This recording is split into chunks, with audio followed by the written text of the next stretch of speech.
Good morning and welcome from all around the world to Structural Heart Life Cases, broadcasting directly from the Mount Sinai Hospital and Cardiac Catheterization Laboratory in New York City.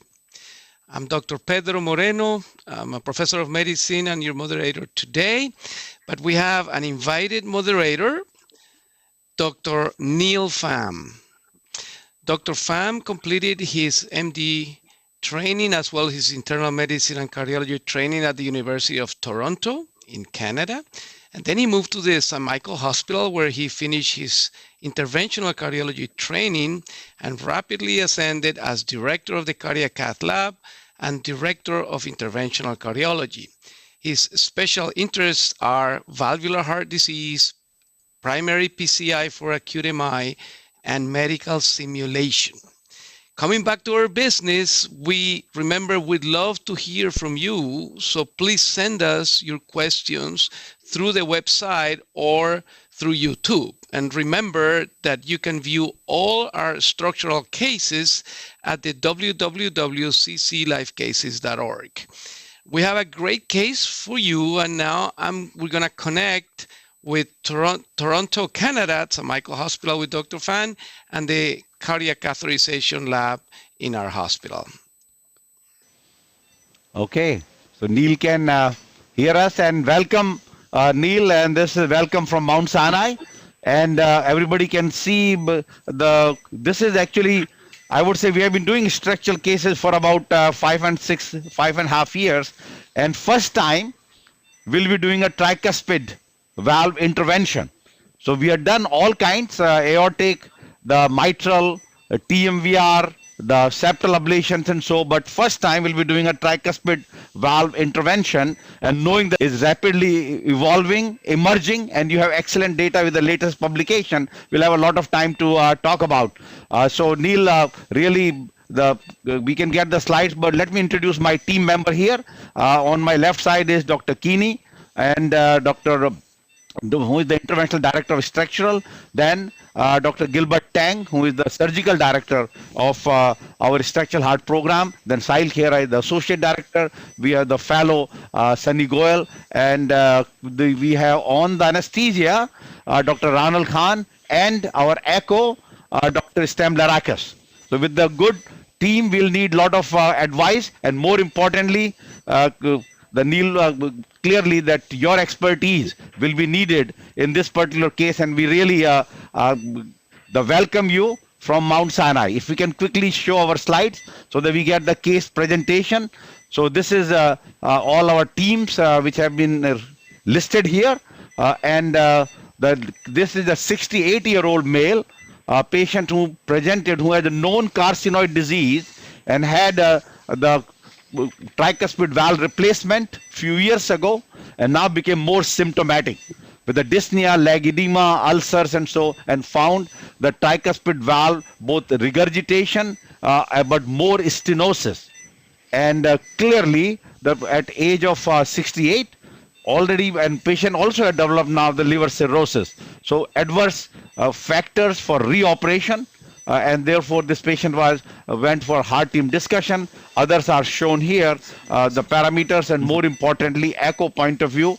This was the echo about a month ago and so, but we can have the live echo by Stem Larakis at present, which will show the tricuspid stenosis as well as regurgitation. So Stem, for you. Yes, good morning. On my left is Dr. Anastasius, our structural imaging fellow. We can go to the live echo, please. Yeah, this is live. Yeah, no, for them, yeah, good. Now as you can see, the LV function is about 40%. The patient has also moderate to severe mitral regurgitation. This is the right ventricle. The size of the right ventricle is normal. The function is maybe mildly decreased. As you can appreciate, the tricuspid bioprosthetic valve and a huge right atrium. This 3D image of you can appreciate the annulus, the ring of the tricuspid prosthesis, and you can see the thickened leaflets and the immobile leaflets as well. This is with color, mostly stenosis on this case, with maybe mild to moderate tricuspid regurgitation. This again is 3D zoom image. You can appreciate the ring of the prosthesis and the thickened leaflets, immobile leaflets. And this is the gradient. We got a mean gradient of 10 and a peak gradient of 14, severe bioprosthetic tricuspid stenosis in this patient. Back to you, Dr. Sharma. Okay, now we go back to Neil now. Neil, just based on the, we're not doing anything. If you get Neil on the screen. The gradient. Yeah, so what do you think about this particular case from the tricuspid point of view? And though it was done, it was a 33 millimeter, right? Yeah, 33 millimeter perimount prosthesis from Edwards. Yeah. So Neil, we need your opinion. Yeah. This is a fascinating case. Obviously, isolated tricuspid valve replacement and tricuspid surgery in general is not very commonly done. And so then tricuspid valve and valve procedures will be even less frequently done. So in any individual center, you said you've been doing these cases for 5 years live, and this is the first one tricuspid. So I think that speaks to the fact that we don't do this very often. Having said that, in such a sick patient, there's no question that a catheter-based approach is indicated, and it'd be much safer for him. I noted that this patient has a carcinoid, history of carcinoid heart disease, and that was the indication for surgery 15 years ago. So this patient's valve lasted 15 years, a bioprosthetic valve, which is actually very impressive. I guess a few questions. Does this patient have recurrent carcinoid, or is this just structural valve deterioration due to wear and tear over time? Yeah, but does he still have more sign of recurrent carcinoid? No. Yeah. No. No. Yeah, so, okay. Yeah, so it did have some cirrhosis, and it was more of a rectal carcinoid. It was told that time, and since then he has been, from carcinoid point of view, it is under remission, and there is no other symptoms. I just the first time saw that there is also mitral regurgitation, right? Yes. I mean, question is how much mitral regurg is there, and I know that I'll show some data that patients who are moderate to severe both tricuspid and mitral regurgitation, that just fixing one valve may not be the answer. So carcinoid point of view is okay, yeah. Because when you replace the tricuspid valve, you're going to increase the preload to the left heart, and you can maybe expect the mitral regurgitation to get worse after the procedure and need a staged intervention. Okay. But focusing on this valve, maybe you can take us through your procedural plan. Okay. So let's go back to the slides, please. No, can we ask? Okay. And these are the echo which we already have seen. This patient, high risk, as we said, suitable candidate for tricuspid valve-in-valve implantation. And so now, Gilbert, you want to comment on the CTA with this kind of valve situation? Yeah, the patient had an advanced CKD, so didn't do a contrast, but because this is a bioprosthetic valve that has good signature, we can measure the internal diameter, and with the valve-in-valve app, you can also see that it's going to be a 29 valve, and I think because it's a 33 paramount, we're going to go plus 2 cc. Gradient. So. Okay, so 29 plus 2 cc's, and this is where it fits in. The superimposed images of inside the leaflet, how they will look. So this is basically where we are. So our plan is 29 plus 2 cc's, SAPIEN, the Edward perimount valve within the old valve, and now we are ready to start. So now what will happen is, Neil, we want you to just moderate the whole process, and we'll be discussing with you. Of course, Dr. Moreno is always there, that you tell us what we do. Now, if our team members can say here, the Gilbert and AK, what we have done so far, can you update us now from the procedural point of view in this particular case? Now, also there is one important point. This patient also has a pacemaker lead, and the pacemaker lead was through the original valve. I mean, it's inside, and now basically was repositioned, right? It was taken out. Yeah, that's right. So this patient had a lead across the prosthetic valve before. So we discussed about EP colleagues. We don't want to crush the lead or cause paravalvular leak because of the lead. We decided to extract the lead. But one elegant way that our EP colleagues have done, essentially, rather than removing the generator and the lead itself, he just kind of pull it onto the IVC, which you'll see here in the floral. So I think it's a pretty elegant way to do it. And in fact, we try to do that for triluminate pivotal trial patients too, for those who have RV lead interfering with potential candidacy. Okay. So that's very good. Now, tell us what are we doing here, what we are seeing in the hemodynamics. Show the hemodynamics also. Please take the echo away a little bit. RA. Now, show the hemodynamics at present. For the RA. Now, since it was a stenotic tricuspid valve, it was a little challenging to cross, but I think you can see how we have recorded that. So same, I think, how would you cross? Usually pigtail, but initially pigtail would not help us. So we had to go with the JR catheter, just with the J wire. And once you are there, you go to RAO view like we have right here. And then you make sure you're in the center of the valve. That's how you see the step, how I was getting in, just with the JR. Okay. Sorry, with the JCAT.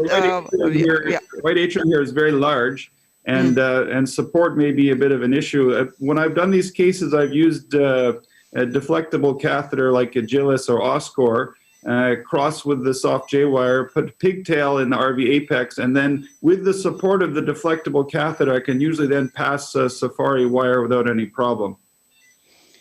So if we were not able to cross with the JR like we just showed here, then our next step would have been to have the edgeless catheter, then get into the RV through the. But have we shown the we are not shown. No, I'm trying to get the gradient yet, right? We are not shown the gradient yet. No. So we have so other ways, many times if you have. Many times you can try with the swan also. Many of the swan can go through that. Yeah, that's the first thing you should try. Easy method, if not the method that we showed, if not edgeless catheter. So I think that's the stepwise we are showing. So now I have this in the RA. We will show you the gradient. Right now it's just a balloon tip catheter into the RV. Yeah. Correct? Yeah. Yeah. So, but question is what Neil is saying, that once you try to put a stiffer wire, it will come out, right? We tried earlier, it did not. Now we may have an issue of coming out because we do have a long pigtail. Are you planning to put the stiff wire in the PA or in the RV apex for the SAPIEN? We'll be doing it with the RV apex. Okay. Where is this? Guys, no, this is in the RA. No, it's not in the RA. Go where it is. It's some against the wall or something.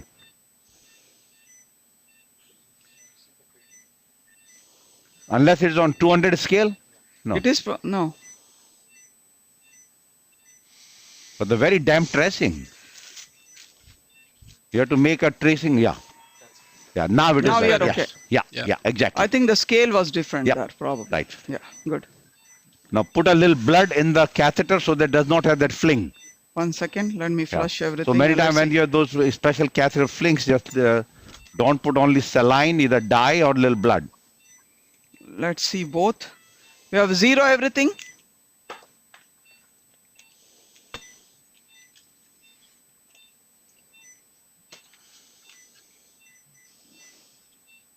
No, they're not. Yeah, good. Okay, now very good. Nope. How did they change the RV pressure? We need to make RV pressure a little better. Re-zero the RV again.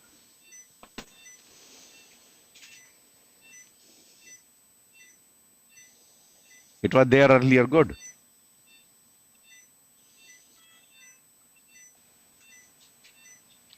So let's talk about the technique point of view, Neil. So your is that we go with the Hold on. edgeless. Okay, now this is good now. Big gradient. Yeah.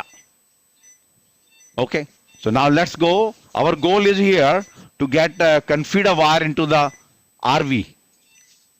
Yeah, I think what we will do is we had a swan first. We are going to change the swan to the pigtail quickly, and then I will go with the confida Yeah, I wire. mean it's a balloon tip. Yeah. Balloon tip catheter. So question is whether if balloon tip catheter comes out, so make sure what is being suggested, we have edgeless catheter ready. That is what you use, Neil? Yes. just by putting a pigtail through the agilis, you just have a bit more support, and you can place the Safari or Comfida in the RV apex pretty quickly. But there's obviously many different ways to do the same procedure, and balloon-tipped catheter also works.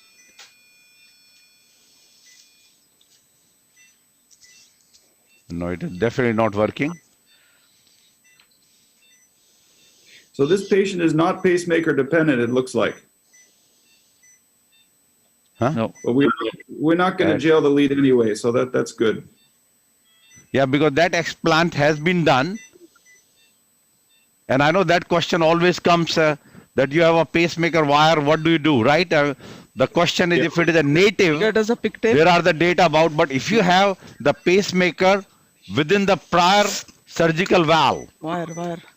can you do the TTVR, right? That's a big question. Can you do it or no? So the patient, I mean, whether it's a native TTVR or valve and valve, we definitely have jailed leads. I guess there's some question about the effect on the lead and dislodgement and change in the function. But in our own experience, it's been okay. So, some people are also worried about the endocarditis risk, but at least in the limited number of cases we've okay, so now we have the 35 long wire into the RV and now putting a pigtail. Yeah, this is the long pigtail also. But it is a regular sheath or agile? What kind of long? No, we already have the Edward sheath in. Oh, that's the Edward sheath. Okay. Yeah. But if need to be, you can put the agilis through it if necessary, right? Yes. And this will tell us. No, we I'm had going the to go little pigtail area. there. No need, don't touch. Okay. Okay.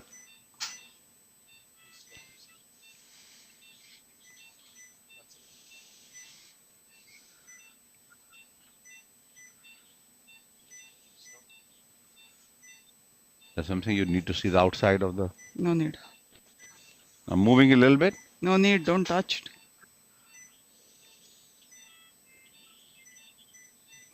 Earlier the wire was in the PA.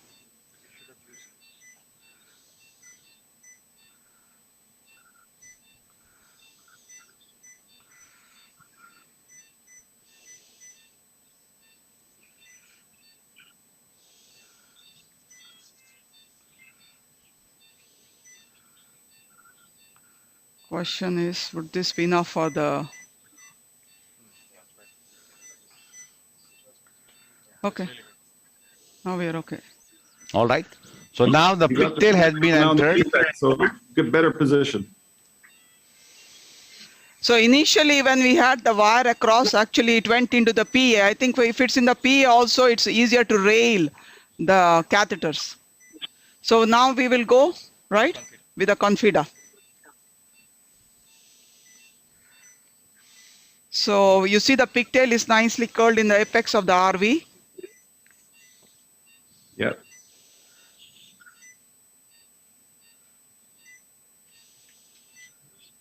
Oh, okay. No. Let's see. Made the direction change.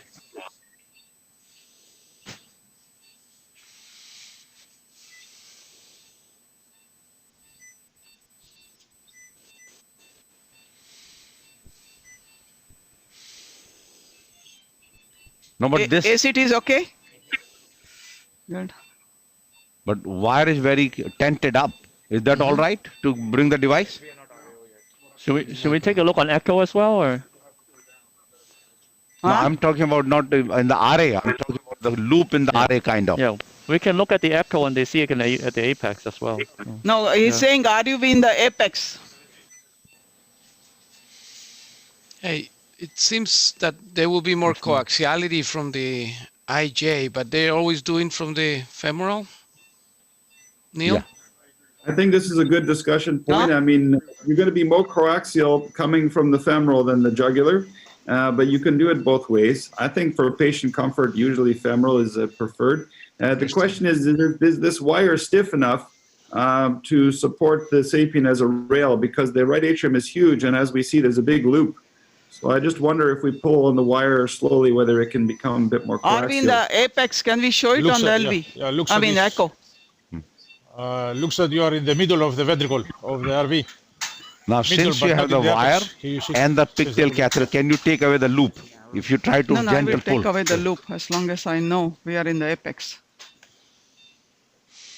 Stam. Yes, you are in the middle, not in the apex, not all the way. If you pull back, it should go further, yeah? Open the ventricle. Still not in the apex? All the energy is going into that loop. Can you change the angle? Do you want to give me a J wire and then extend? Here. I think it's we here. are now. Yeah.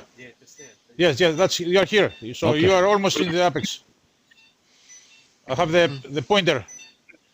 You are almost in the apex. Yeah, the right ventricle is very small, so I think you probably were close to the apex. Yeah, it's almost close to the apex. Yeah.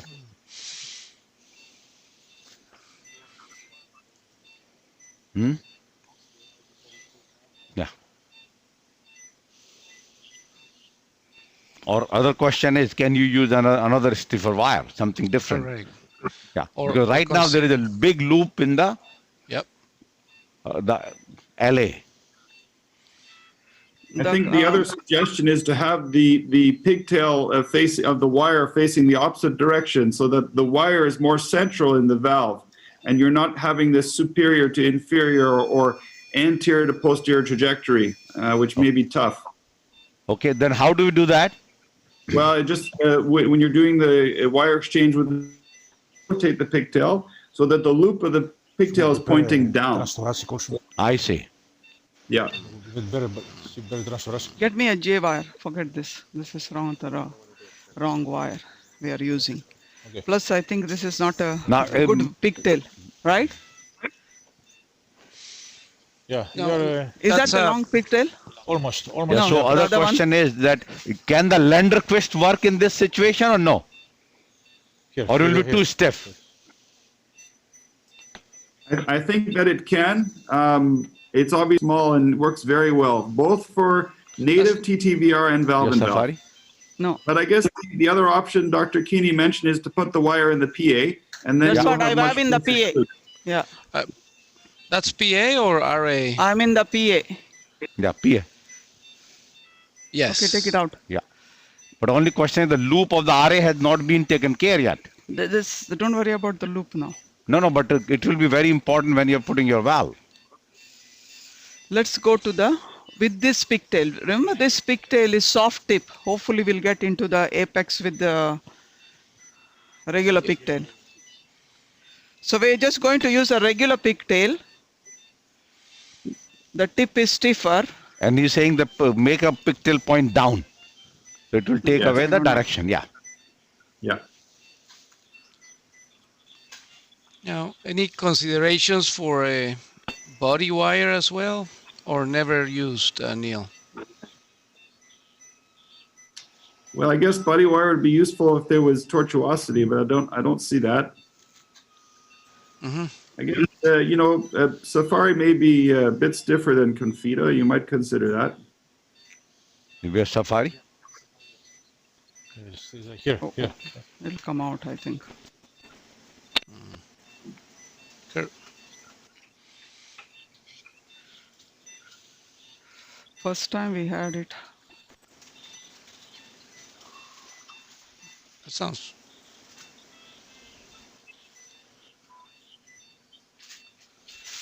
Oh. If you could trap the wire, Hmm. yeah, that's a problem. If you could trap the wire in the PA, that would be easier, but. Okay, trap now it we have to with- recross again. What did you use to recross? Why don't you go with this Agilis plan? Okay. We go with Agilis catheter, get your balloon tip catheter again, right? Everybody agrees on that because this one is not giving the No, we support. can do like we do for the mitral, Agilis, and go with the multi-purpose and Yeah. go to the apex. Right. Get me? Yes, I think that's a good approach. And you just have more control with Agilis Small. and more Small. support. And with the multi-purpose.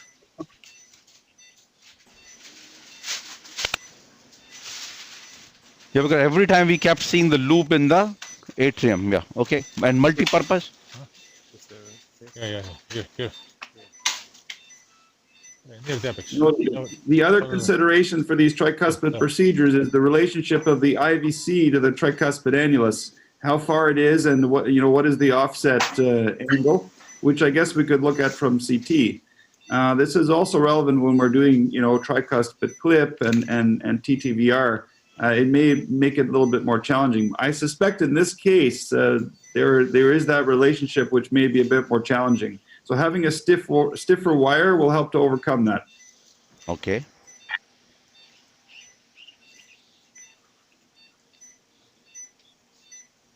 But the beauty of the SAPIEN-3 is it's nice and steerable, and lots of flex will be required so that you don't lose the wire.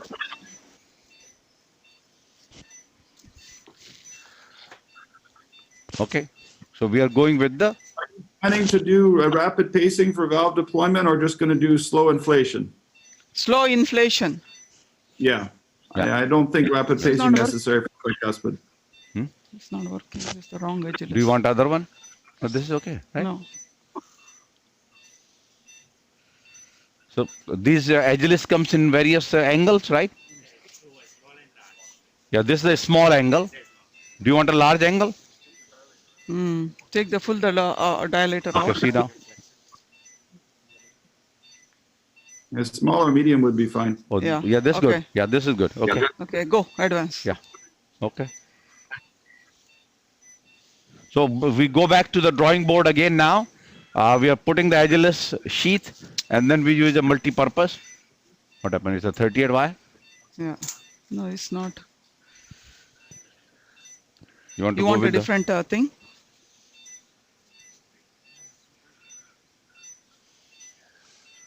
This is not the right. Okay.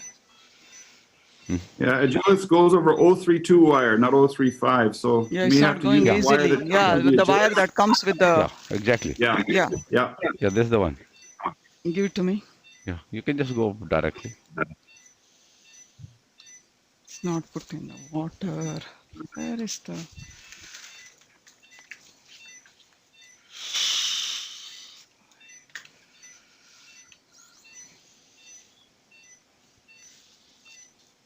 Okay, yeah.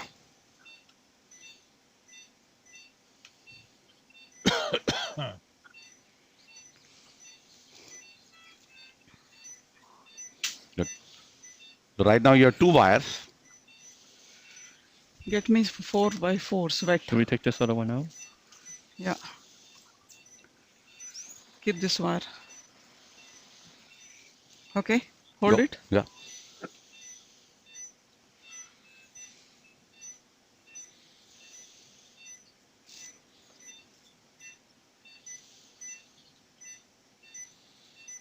Okay. You can take this thing out. Now I need the multi-purpose. Take this out. Leave the wire. Get the multi-purpose.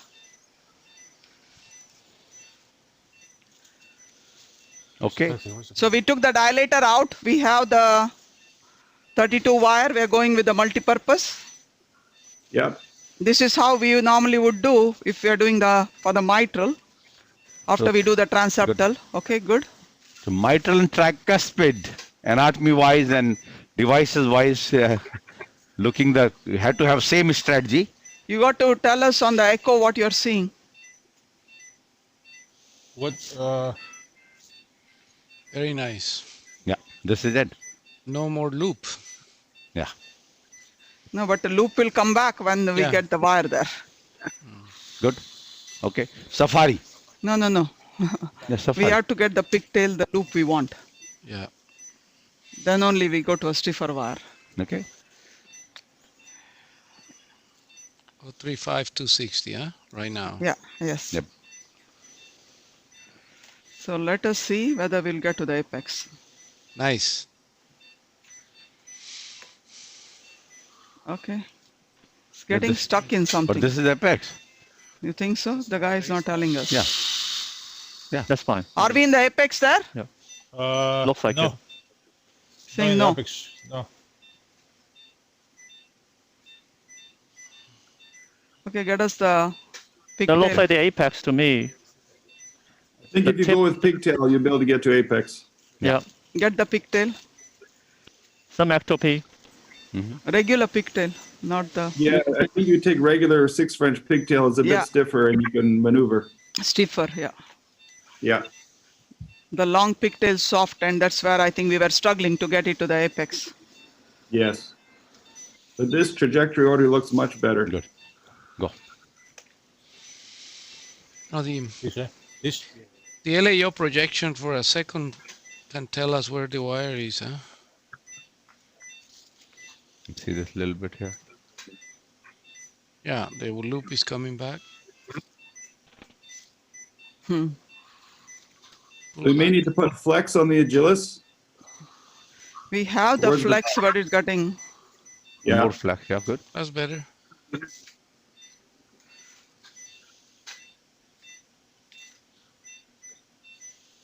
Gigantic right atrium. You want a little Yes. further or you're good? No, this good? It's not Beautiful, going. beautiful. Yeah. I think So far, so good. you are close to the apex. Yeah, Yes. close to the apex. Yeah, very close. It's, Yeah. a short, Alright, it's a good. small That's the ventricle. best. Yeah. Safari this- now. I think we will go with the Safari, changing the wire from Confida to Safari. So that's what Neil wanted. So this is what we are exactly doing. Okay, very good. So let's see the Safari. It takes away a little the left RA.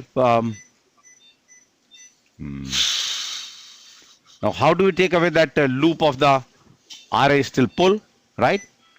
Pull. Pull back the, Yeah, that's pull, it. like that. Pull. Nice. Wow, it's a trabeculated RV. Is the pigtail stuck in something?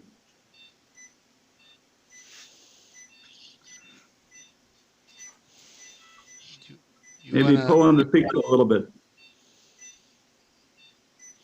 before we, Oh, that's what you said, yeah. Before you lose it, yeah.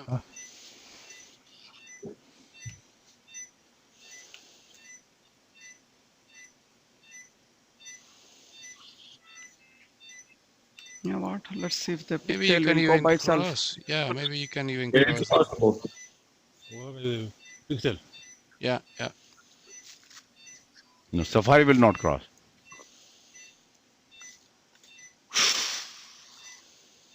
This pigtail may go.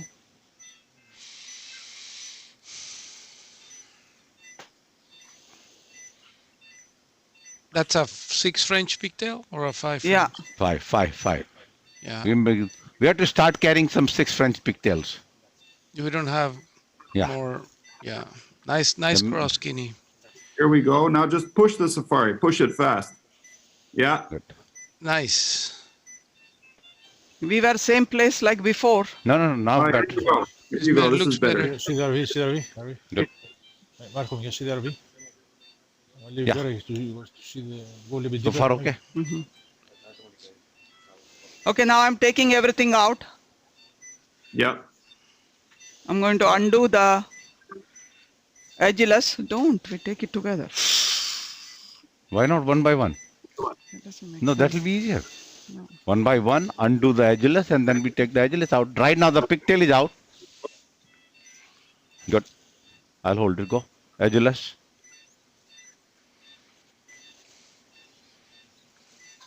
Yeah, better.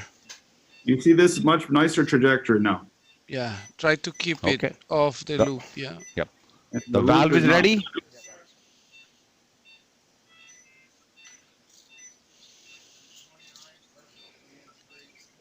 So it's a 29 plus 2 or plus 3? Plus 2. Okay. Ruud, 29 plus 2, and the skirt is facing up. open out. Okay. So E down rather than up. Okay, you come this side. So few upside movement. One skirt facing up and E facing down. That's right. Hold the wire. Who's going to hold the wire? I'll hold it. And then we have to load the valve in the IVC. Yes. So just Ready. confirming again, the skirt is facing Up. towards the atrial, which is up. I mean, we cannot show it. Yeah. Okay. Yeah. So we have 3 people here.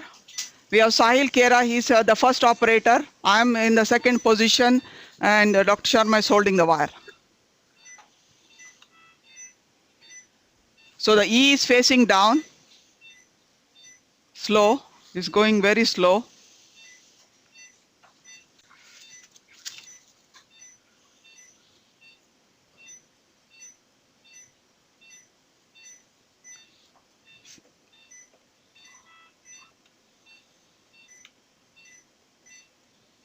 When you put this, when you see this, yeah, there. It's coming up. Oh, that's beautiful, man. That's beautiful. Okay, yes. Beautiful, man. Keep it there. I would just put a bit of Hold it, back tension on the wire. So you Yep, don't have I'm too much doing it now. fluid. Yeah. Okay. Okay, we are pulling the sheath back so we can load the valve. That's Yes, good, that's came good. back.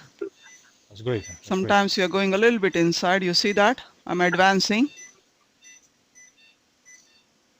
Okay, Yep. good. Beautiful. Okay, I'm loading the usual steps to load the hold the Mhm. advance the wire. Yeah. Yeah. Advancing the wire. I'm pulling the balloon back. Do it in the low mark. That's the low mag in this room. Okay. Okay, that's it.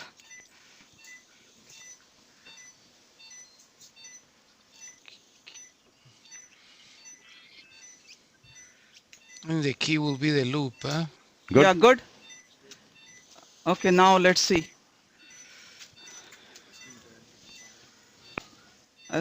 Okay. Don't move, don't move, don't move. Let's No, but keep it in one view. Keep Do this not position. move. Yeah. So far, so good. Right. Everything we can see. Keep going. And I want. I'm flexing, I'm flexing. Yep. Lots of flex and gentle back tension on the wire. Yep. Which it is. Lots of flex. Pull back. Lot of flex, lot of flex, lot of flex, lot of flex. Going in, going in. Good. Yeah. Beautiful. So we are there. I'm unflexing Hold the a wire, little hold bit, the wire. okay? Hold the wire. Yeah. Yeah. Hold the wire. Yeah. You see very well there. Oh, As I you, see the as wire you went pull up. the push back, it's going to That's okay. become more coaxial. Okay. I'm going to unflex a little bit Yeah. and then I'll pull back the hypo tube. Okay, who's holding the wire? Right now, advance. Okay. Good. Good. Do this. Huh? Like it. Gentle hypo tube coming back. I think in the That's right it. spot. Everything is looking good. Beautiful. You hold the wire, okay? I'll hold. You're going to go? Very No. It's looking great. No, but huh? How far are we? Are we in the good position? No, we need to go by more atrial. We should line up the outflow with the Yeah. commissural post. I think that'll be ideal. I think we What are good about now. That's very good. Perhaps That's like good. this is good here. This is good. Cine. Excellent. Yeah, Just I'm sit going it out. cine. yeah, Everybody agrees? yeah. Okay. Yep. What is the I don't- perfect? I can't. Gilbert, Yeah. the expert see. of the coplanar. What is Don't stem? keep changing. Yeah, looks good. Looks good from echo point of view. Here, this is good. All right. No, do you want to pull back a little No, bit no, to no. the This thing atrial? good. Okay, good. Hold. Both hands. Okay, I'll be going up now. Do we need to Nice. get a pace? Little less, more No, pace atrial. out. Yeah, a Yeah, little yeah. more. I'm going up. Keep holding, keep holding, keep holding. Keep holding. Keep holding. all the Going way, all up. the way. Okay, full. Good. I'm full Cine. and 0. Okay, we need a little resuscitation.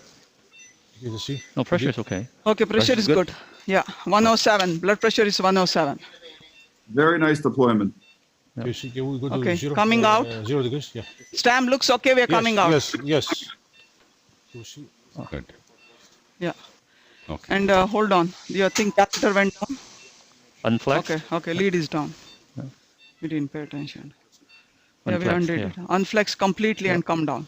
Okay, let's come out. Okay, come out. Oh, beautiful. Pigtail. Okay, good. Looks great, guys. Sorry, what did you? I think the wire holding made the whole trick, Dr. Sharma.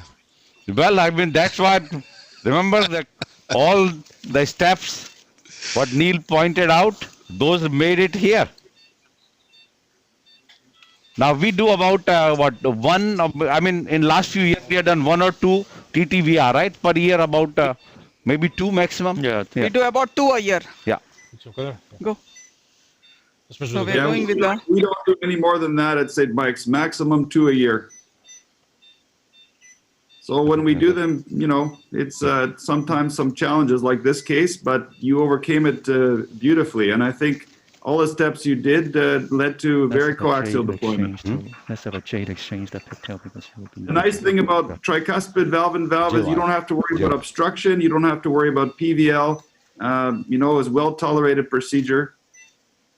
I guess the question now is he going to get anticoagulated or he can't tolerate that? Yeah, he could No, he may not be able to. even before Give another he picture. could not tolerate despite AFib and all because of the severe bleed.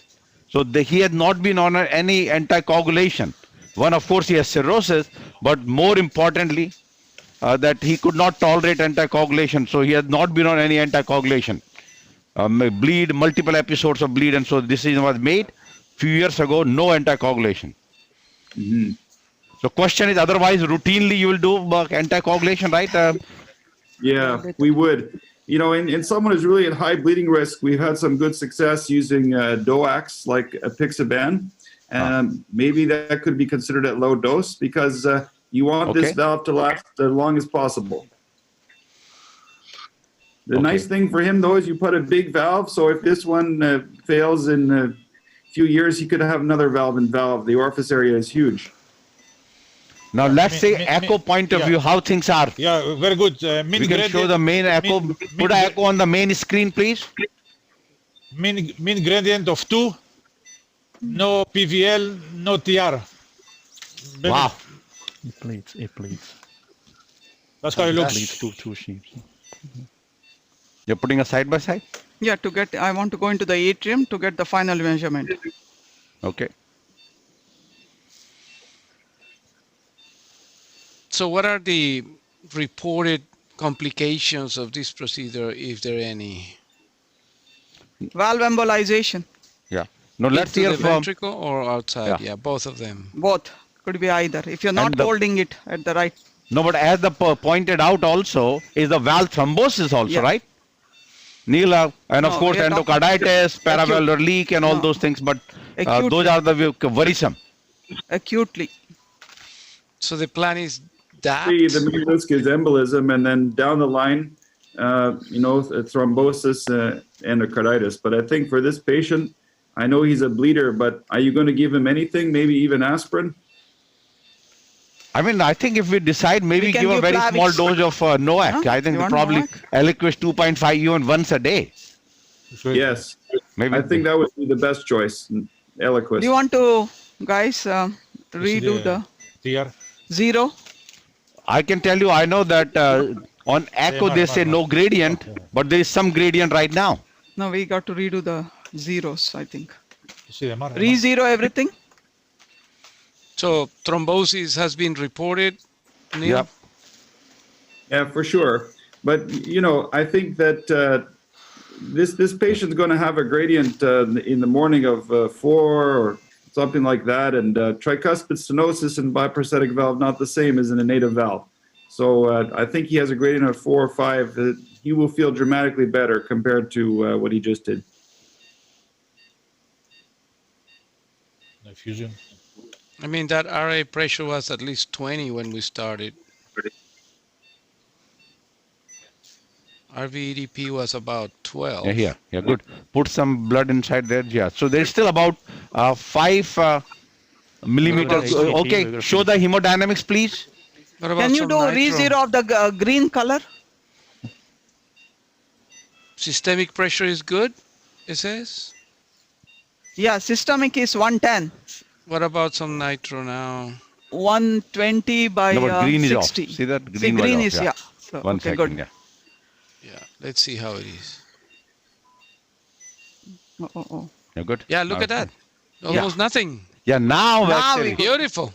Now the hemodynamics, invasive hemodynamics correlating with the echocardiographic measurements.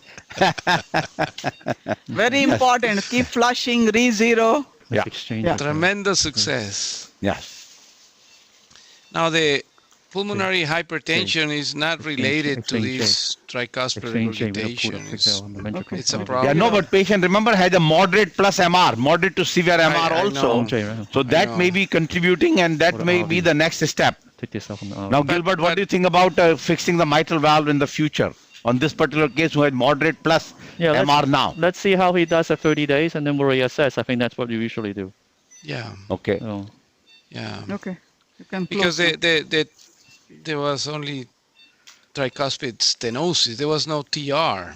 So there's only benefit now. You know, Right.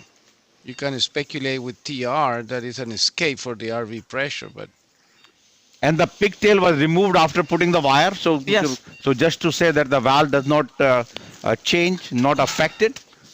With that note, now tell us what are the steps so I can go with my brief We're discussion. just closing the vein.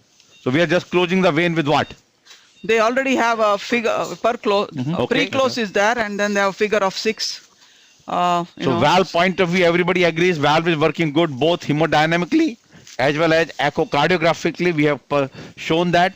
Yes. And now we are going to do the closure, and we can go to the our didactic discussion. So Neil will take your 10 minutes more of your time about going through some of the data, and particularly you have been author to many of those publications. We'll need your input.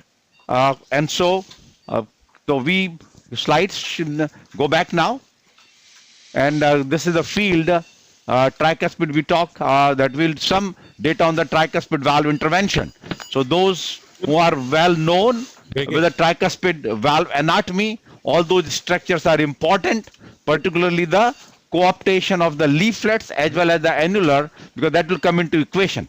Just to say the most common is the functional tricuspid regurgitation, which is the 80-85% of the time, and of course the isolated tricuspid rigor like this particular case happens in 8 to 10%, and of course sometimes mixed. The primary is tricuspid regurgitation. This particular case, carcinoid, we all know, involves the pulmonic valve as well as the tricuspid valve, and basically this particular case that happened 14-15 years ago. And then of course various stages, how it goes through. I'm putting these some slides together because we always provide this kind of guideline to our viewers for their own presentation. They can always download. The key is what we are learning now, that tricuspid regurgitation isolated or along with another disease process, like we know that with the MR mitral clip, one of the predictor the outcome was presence of tricuspid rigor. So tricuspid rigor by itself or in presence of other disease is associated with a worse survival, more cardiovascular event, and clearly the showing that the degree of tricuspid rigor correlate with the degree of or increasing mortality. Now, one of the big issue remain here, and I'll ask first maybe Gilbert and then Neil from you, that overall it is said that tricuspid rigor is there, but surgery is done very rarely. Gilbert, your opinion on that? Yeah, I mean, the isolated TR usually, often, as you know, is secondary to mitral disease. They often have previous mitral surgery. A lot of time it's re-op. And of course, a lot of these patients, like this patient, have cirrhosis, RV dysfunction, or comorbidities, so they're definitely high risk for surgery. So that's why they're seldomly done.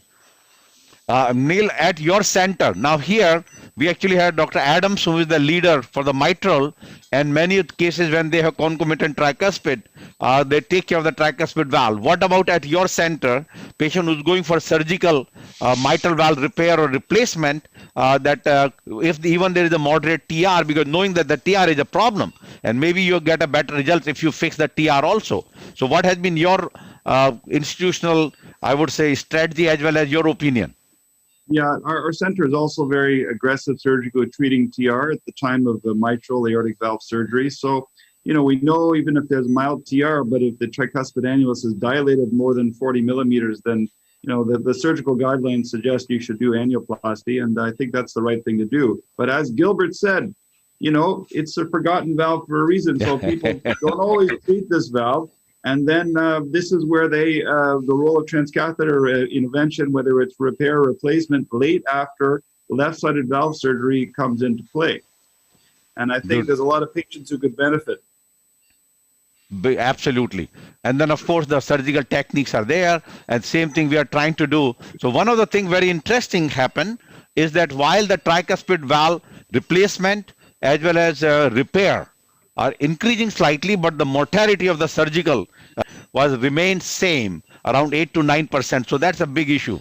Now we approach from the transcatheter point of view, either with a superior vena cava or or inferior transapical or transarterial, transatrial, and working on the leaflet, the annulus or vena cava.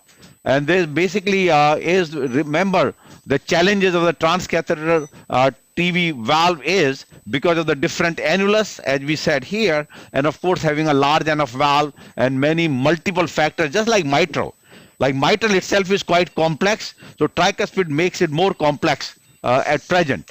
Yeah. So various landscape, the catheters started, the first one was our heterotropic caval valve implantation, just putting the valve into the inferior vena cava, then came the superior vena cava, and then of course the cooptation devices, and the suture annuloplasty, the ring annuloplasty, and then the valve replacement, but the whole TTVR. So same, gone through many first-in-human timeline over many years. Good data we got about 1 year from the TRI-valve registry, which included all the devices, multi-center, about 312 patients, with a mitral clip being used in the majority. And of course, other devices, as you see here, caval implant number 2, and of course, former devices and so. Tri-clip system is the one basically now both question to the Gilbert and Anu.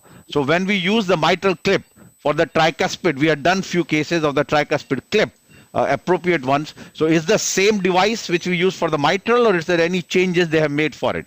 I mean, they shortened the guy. I mean, Neil is one of the investigators as well at St. Michael's. So it makes it easier to get to the tricuspid because, the mitral clip system needs to do transeptal and go to the mitral. So that's the main thing. And they changed where the knobs are to make the steerable better, more steerable. Nice. But most of the time you require multiple clips for the tricuspid. While the 3 clips happen 5-8% in the mitral, in the tricuspid 3 clips happens in what, 20%, 30%? Yeah, about 10 to 20%. 10 to 20. So Neil, your experience with the tri-clip? Yeah, I think the dedicated tri-clip system is still relatively new, and that's what's being studied in the pivotal Triluminate trial. However, the clip on the end of the system is identical to the mitral device, but it's the steering which has been optimized for the tricuspid. And so really you can get coaxial with a tri-clip system pretty much every time. Whereas if you're doing off-label mitral clip using the mitral system, sometimes you can become not coaxial, and that's what makes the procedure more challenging. The other thing about tricuspid is the imaging, and if you can't see it, you can't clip it. And you have to have superior imaging, and I think you guys showcase that very nicely today in your case. Okay. Anu, your experience with the tri-clip? No, whatever they just mentioned, yeah. Okay, so the different devices which they did, and I mean, if you look about it, various devices also maybe early stages, but tri-clip with the mitral, using mitral clip or so, it still has the best data. So of course the outcome in the registry was dependent on what device was used. Mitral clip was quite good, and baseline 30-day functional class, all improvement, and more importantly, survival about 77%, and it is dependent on success or failure of this particular patient, your results. The multivariate and univariate mortality are shown here, most important being the success rate, and of course the reduction of the TR. And with the rest as shown here, the multiple on the univariate, but the multivariate is dependent basically on your procedural success is the most important, followed, and then probably the reduction in the tricuspid regurgitation. Now, predictor of procedural failure, that's a very important, that you need to succeed to have a better outcome. So cooptation depth, annular diameter, and others have been correlated.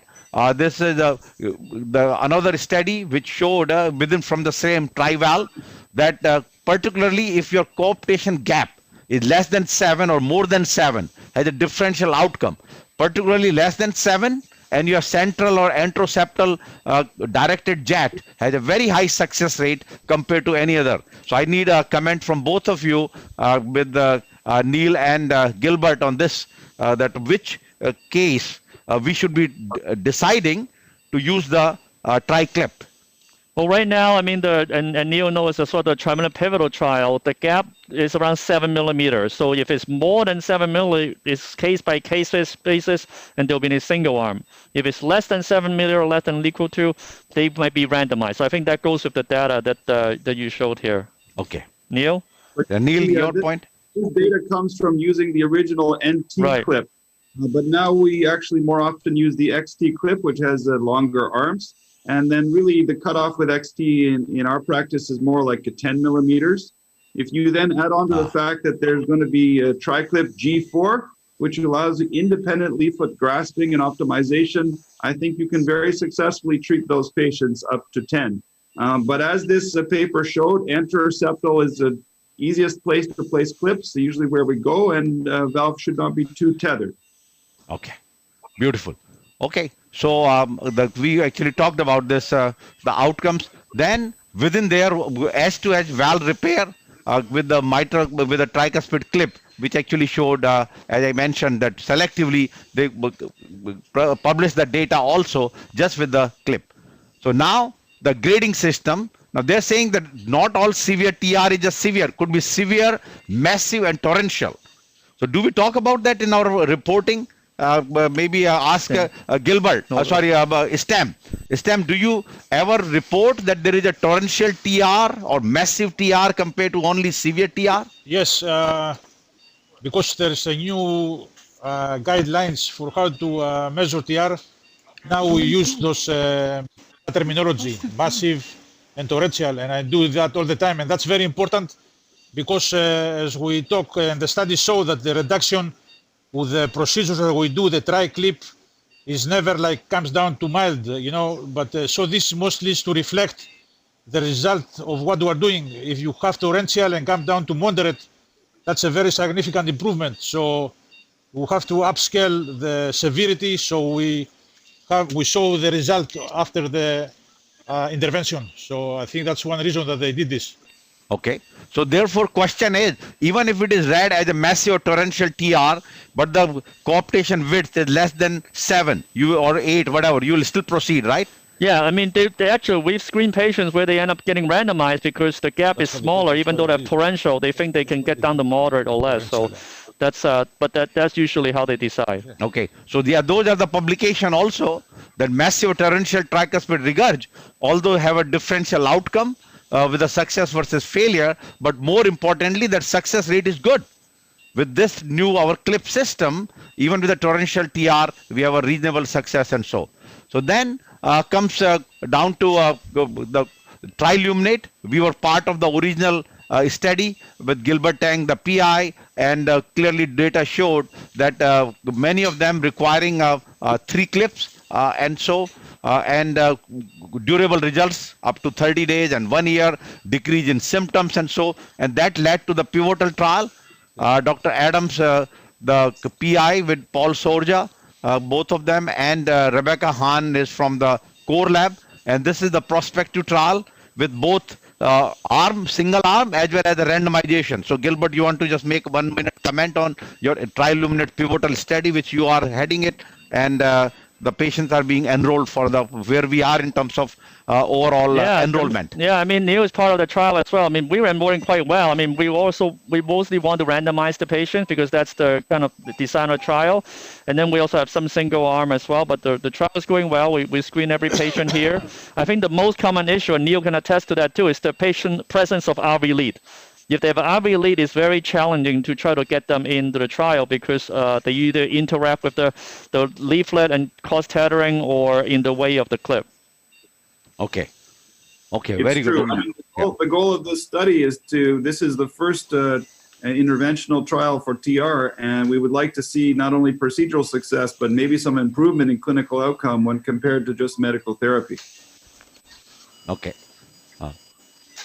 And then we talk about pacing leads. So key is what they are is that even for the TTVR, many times people are just leaving the lead.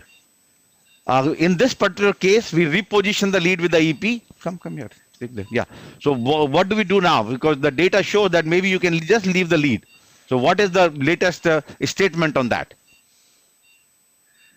Neil, you want to comment on that? Yeah, I mean, I think regardless of whether you're going to extract the lead or jail it, you need to have a backup pacing strategy for future. And I think in patients who are pacemaker dependent, you're going to be maybe a little bit worried about jailing the lead and what the future will hold. So sometimes you're going to put in a backup coronary sinus lead, introduce you, or something like that, so that you have a plan. But I think that the jury is still out. Which is the best approach?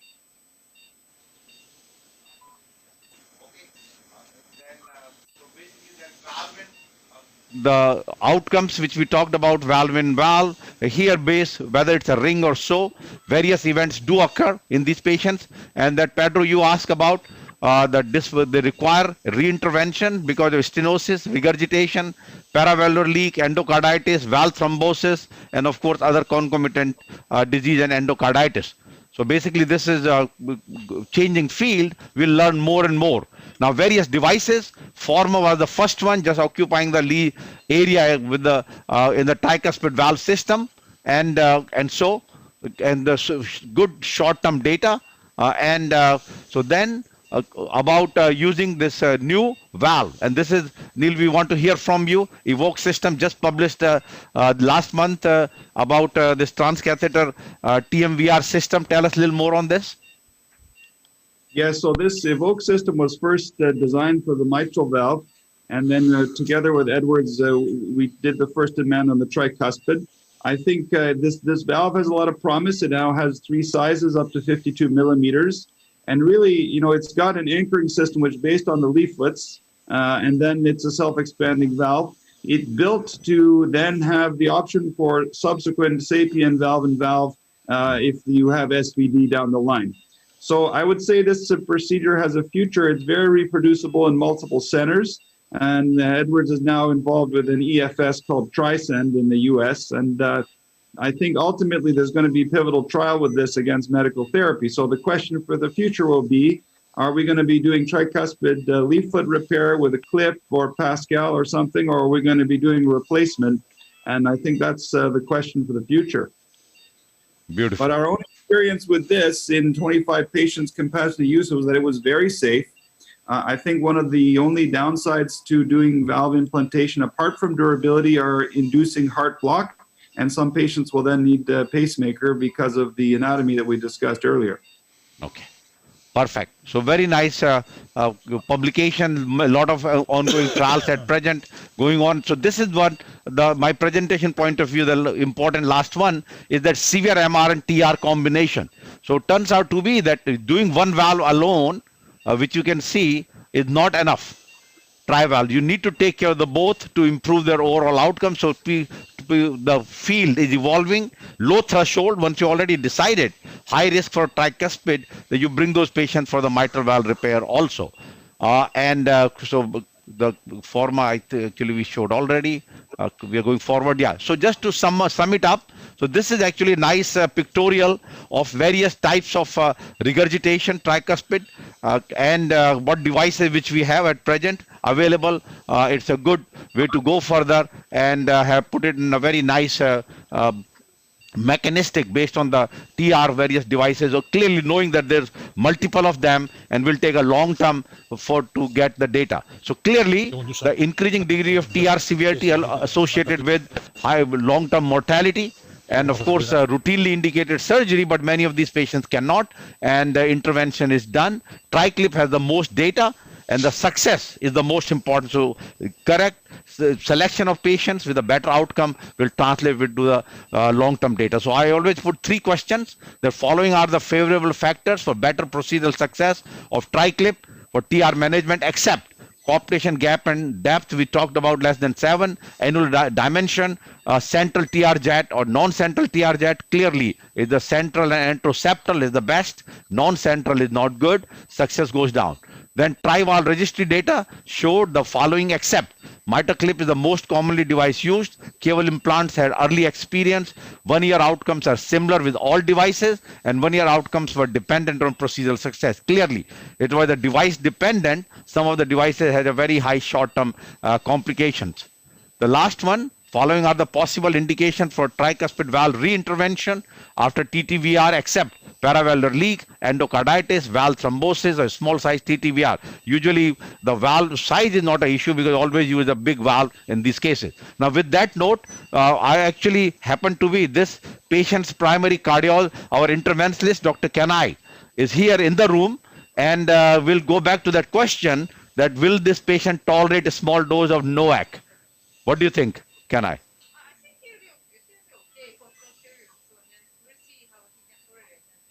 So you are okay to start. I know in the past has not been given because of the bleeding issues. Okay.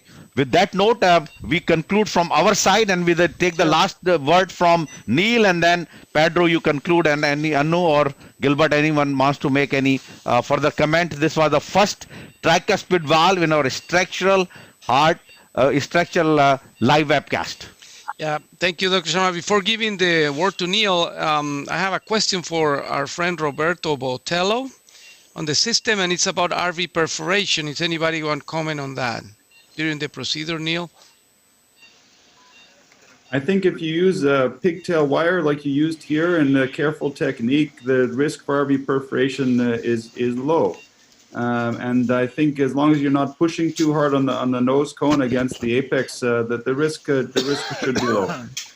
Yeah, and actually, Pedro, I did not come across maybe a rare case of perforation, but it's not reported. What is reported, as we know, in the tower, the LV perforation, anywhere from 0.2 to 1%, but RV perforation is maybe it's the technique, the RV dilated, whichever way it is, it's not even infrequent, maybe extremely rare. Yeah, it's also, these are re-op patients for valve in valve, so they typically have adhesions with the pericardial space. So, yeah, I know. No, I think what we demonstrated is the technique-wise, this is, I would say, of all the various valves, maybe less challenging in either way. I'm not talking about the triluminate clip. The tricuspid clip is probably the most challenging, but valve replacement probably the easier. I think, like Neil mentioned, the future would be for a valve replacement when it comes to tricuspid. So, procedure, I think we showed every steps here, how to do it. If you don't have the Agilus, you can just use your regular GR catheter, multipurpose catheter. But the key here was we were not able to get the wire in the apex of the RV. You have to have the looped wire in the apex of the RV, so your trajectory is very good. If you don't have that, then your navigation, even if you have fully flexed the Edwards valve, it is not going to get into the correct position. So I think that is why we took a meticulous time and showed the steps, how will you get your wire in the right position, which we did, and subsequently everything went one by one. Yeah. Yep. All right, Neil, words from you, and then Pedro will conclude.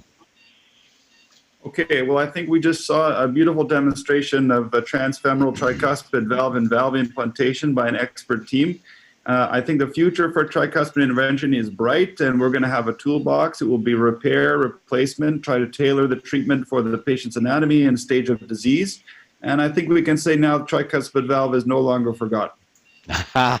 That's a good one. Okay, so thank you. Thank you. Yeah. Thank you for the heart team members of the Cath Lab. Special thanks for our moderator invited today, Dr. Neil Fan. And of course, thank you for being with us today. Remember, this case will be archived and available later this afternoon in this www.cclivecases.org. And as always, our live case for structural heart is the second Tuesday every other month. So our next one will be on May 11 at 9 a.m. Thank you so much for joining us.